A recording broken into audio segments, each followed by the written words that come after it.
in me. Unchecked childhood trauma whispered lies into my manhood, telling me that vulnerability was weakness and that dominance was strength. I made decisions that hurt my wife emotionally, mentally, spiritually. I failed to lead with love, and I failed to lead with humility. And eventually, she had to step away because I wasn't safe emotionally. I wasn't stable. I wasn't present. But separation wasn't the end. It was the wilderness that forced me to stop running from myself.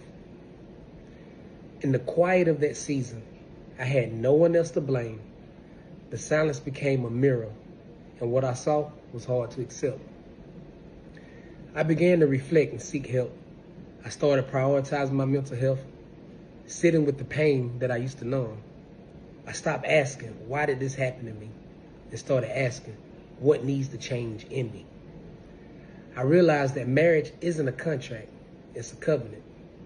A daily decision to put your spouse above yourself, not out of obligation, but out of love. And I saw clearly, a real man doesn't just protect physically, he protects emotionally, spiritually, mentally. And I hadn't been doing that. But my full turning point came from something deeper, something spiritual.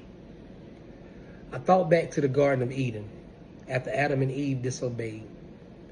God didn't call out Eve, he called out Adam.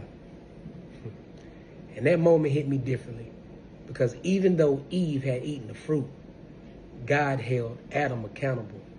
Why? Because Adam was given the charge to cover his wife. That's when I realized when things fall apart in my home, I can't just point fingers. I have to look in the mirror. As a husband, my first job is to be on my post, to lead in love, to serve first, to be emotionally available, to listen, to grow, to evolve. My wife and I are now rebuilding with a commitment to outserve one another, not compete, not compare. We both want to win, and that means collaborating, not compromising. Hearing one another, valuing one another, covering one another. So, the most influential experience in my life wasn't the separation. It was the man I had to become to repair what I broke. And if you're a man listening today, whether you're a husband, father, or just someone in a leadership role, let me ask you this. If God showed up in your garden today and asked, where are you? Would you have an answer?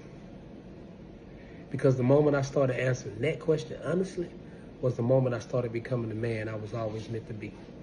Thank you.